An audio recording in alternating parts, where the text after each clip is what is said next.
councillors bringing a Quran into people's houses and asking the voters to swear on the Quran that they would support the Labour candidate, something which, without doubt, could lead to imprisonment.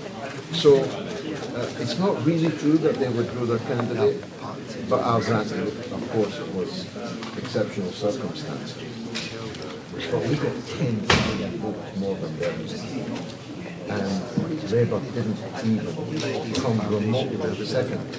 I'm not even sure if they came fifth. And the Conservatives were soundly beaten by a local independent that never featured in a single feature in the by-election cover-up. So it's a pretty remarkable result. What do you make of the concern there is in Parliament about your arrival against the backdrop of MPs being threatened because of the issue? Well, do you know why I'm wearing a hat? Because I was savagely assaulted in the street in 2014 as a member of Parliament before the murder of two of my parliamentary colleagues. I was hospitalised and scarred in the street by a supporter of Israel who went to prison for 20 months. So I'm not really the person who should be putting that question to. Do you reject the premise? Reject the premise that they're scared of me? They're absolutely scared of me. Are they concerned about this particular issue and their safety around? Well, I wish they had been concerned when I was savagely assaulted. By Zionists. If they had been more concerned, perhaps subsequent events might not have happened. Mr. Speaker gave no support to me whatsoever. No, none. A significant parliamentary figure even raised the issue of the assault. I'm a sitting member of Parliament. Only Peter Auburn in the entire British media made a programme and interviewed me about it. So, as I say, I'm really not the person. This is thin ice. Richard Tyson tonight has alleged intimidation. He says it wasn't good. Did he give you any evidence? The only people who suffer intimidation are us. We're the people who have got an assailant in jail right this moment, who was caught on CCTV ripping down our banners and then arrested. He's now on a charge of criminal damage, theft, a hate crime, and parking on double yellow lines. So he's in quite serious trouble. Unless you can tell me of another offence that has been committed against another candidate by anyone associated with our campaign, and you cannot, then again the question is ultimate. And just one final question.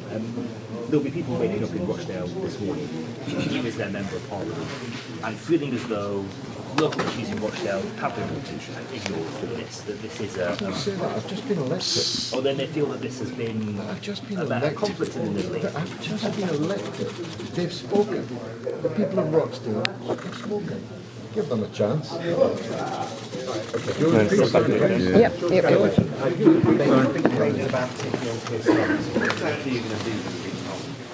Well, you'll see, I'll be using such parliamentary skills as I have acquired over the best part of 30 years in 6 previous parliamentary terms. I'll be using such gifts that God gave me as a speaker, as a debater, and I'll be speaking for millions of people who feel that they're not being heard by the political class, or the journalists for that matter, that their earnest feelings of anguish about what's happening in Gaza is being ignored, or worse, distorted into the kind of Islamophobic fervour which the political class and much of the media has been whipping up over the last few weeks. Do you think that Keir Starmer does believe that ceasefire? If you believe it, I've got a bridge in London I could sell you going cheap. Nobody believes it. If he really did, he wouldn't have wrecked the SNP motion in the House just a week or so ago. He would have backed the SNP's motion. Or better, he'd have called a debate himself and put his own motion down.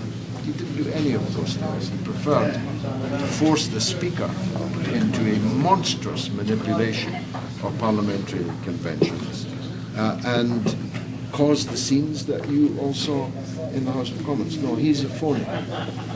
He's doing everything that he can to protect Israel from the righteous wrath of the international community and the people of Britain. What do you think? He's sold his soul to the Israel lobby. I was, well, I'll tell you, I was in the room in 2015 when he gave a speech calling for Israel to be kicked out of FIFA. I've got the pictures if you want to see them. So in 2015, Israel was an apartheid state that should be kicked out of FIFA for racism. In 2024, he's on the phone to the President of Israel, Mr. Herzog.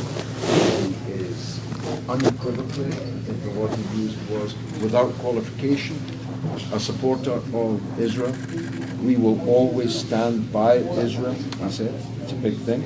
Would you always stand by any country in the world? Why Israel? Why do you think he made that change? I think that he believed that it was a useful stick to beat the Corbynites with. He felt that he could drive out the left in the British Labour Party and from public life by weaponizing what were overwhelmingly unfounded and false charges of anti-Semitism against Corbyn and his parliamentary friends. I think it was for reasons as base as that.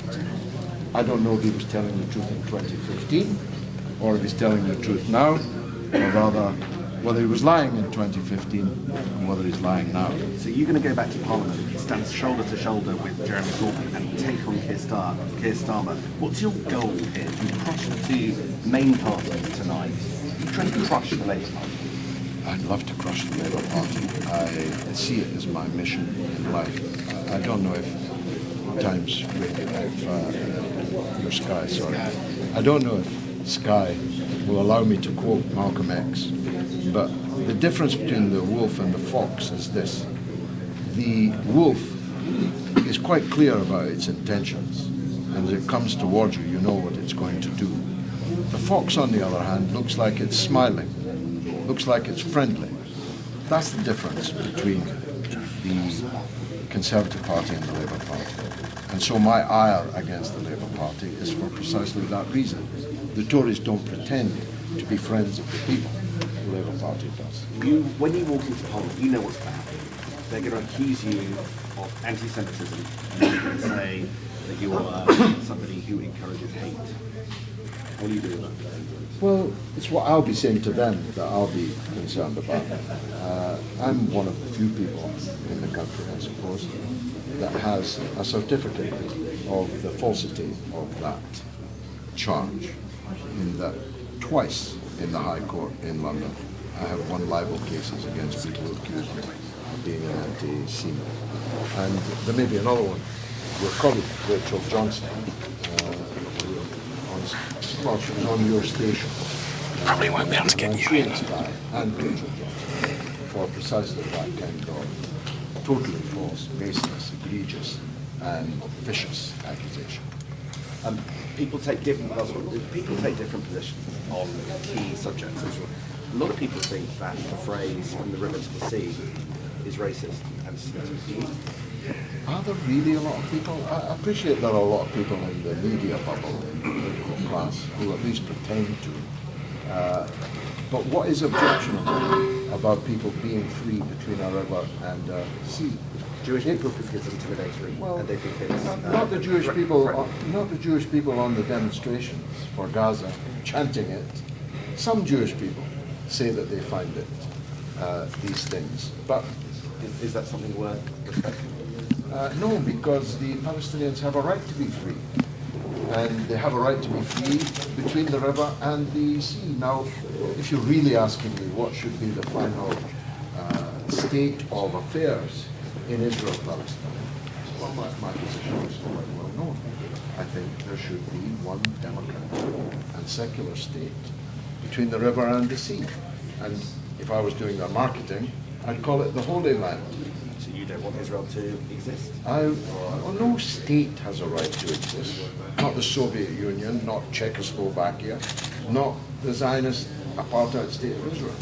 I believe that the best solution for everybody is, as it was in South Africa, freed from apartheid, a democratic state where white people and black people, Jews, Christians, Muslims, live as equal citizens under the law. That's what I believe. I appreciate you don't believe it, and that there are others who don't believe it. But it's a legitimate view. It's one that has already been adjudged in law in Britain to be a legitimate one, and I hold it, and I got a mandate for it tonight. George, sorry. Right, before we do any more, before we do any more, George, Sean wants to give you a hug. Hey, my grandson. Well done, you. Well done, you. Got a big smile. Good morning.